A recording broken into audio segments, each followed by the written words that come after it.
ایک خصوصی طیارہ ملائیشیا سے 300 سے زائد پاکستانیوں کو لے کر اسلام آباد پہنچ چکا ہے۔ ترجمان دفتر خارجہ کے مطابق ملائیشین حکومت نے منسٹر اسکیم کے تحت تارکین وطن کی واپسی کی سہولت دی۔ اسکیم کے تحت 8,000 سے زائد پاکستانی بحفاظت واپس پہنچ چکے۔ ہائی کمیشن کی کاوشوں پر پاکستان کو قید یا جرمانے کی سزا نہیں ہوئی۔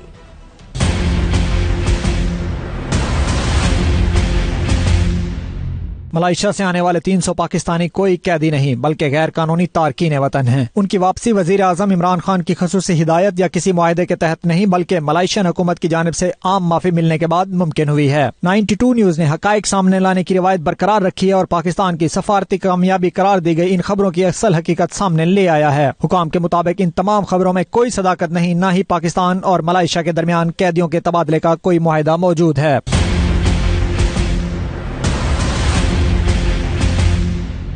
ملائیشین حکومت نے 1 اگست 2019 سے 31 دسمبر 2019 تک پاکستان سمیت دنیا کے مختلف ممالک سے تعلق رکھنے والے غیر قانونی تارکین وطن کے لیے عام معافی کا اعلان کیا تھا، جس کے تحت غیر قانونی تارکین وطن واپسی کے ٹکٹ کے ساتھ ملائیشین امیگریشن آفس پہنچ کر اور 700 رنگٹ جرمانہ ادا کر کے 7 دنوں میں اپنے اپنے ممالک کو واپس جا سکتے ہیں۔ یہ تمام افراد مستقبل میں بھی ملائیشیا نہیں آ سکیں گے۔ عام معافی سے فائدہ اٹھانے والوں میں پاکستان، انڈونیشیا، بنگلہ دیش، Bharat, Myanmar, Sri Lanka, Nigeria, Philippines, Nepal اور دیگر ممالک سے تعلق رکھنے والے لاکھوں افراد شامل ہیں، جن میں 6,000 کا تعلق پاکستان سے ہے اور 31 دسمبر کو ڈیڈ لائن کی وجہ سے پروازیں کم پڑ گئیں۔ ملائیشیا میں PIA کے کنٹری مینیجر سلمان وہاب نے 92 نیوز کو بتایا کہ رش کی وجہ سے پاکستان ہائی کمیشن ملائیشیا اور PIA کے CEO ارشد ملک نے خصوصی کمرشل پرواز کا انتظام کیا ہے۔ بنگلہ دیش کی جانب سے اپنے شہریوں کی واپسی کے لیے 16 اضافی پروازوں کا انتظام کیا گیا ہے، جو گزشتہ کئی ہفتوں سے اپنے ہم وطنوں کو واپس پہنچا رہی ہیں۔ پاکستانی مسافروں نے 92 نیوز سے گفتگو میں اپنے خیالات کا اظہار کچھ یوں کیا۔ پاکستان میں افواہیں چل رہی تھی یا پاکستان میں اس بات پہ سیاست ہو رہی تھی کہ آج عمران خان نے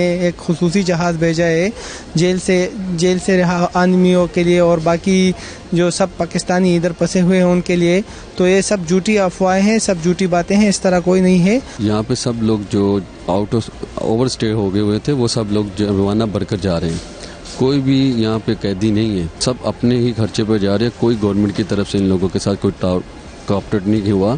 ایسی جو خبریں پھیلائی جا رہی ہے پاکستان میں کہ ہم لوگوں نے جہاز بھیجا ایسا کہ یہ سب جھوٹ ہے، یہاں پہ کچھ بھی نہیں ایسا ویسا۔ ابھی تک ہم نے کوئی قیدی نہیں دیکھا ہے، سب لوگ اپنا اپنا ٹکٹ مہنگے ٹکٹ جرمانے دیکھ کے جا رہے، سب انہوں نے مہنگے ٹکٹ خریدے ہوئے۔ حکام کے مطابق جو تارکین وطن واپس نہیں گئے ان کے خلاف سخت ترین کارروائی کی جائے گی۔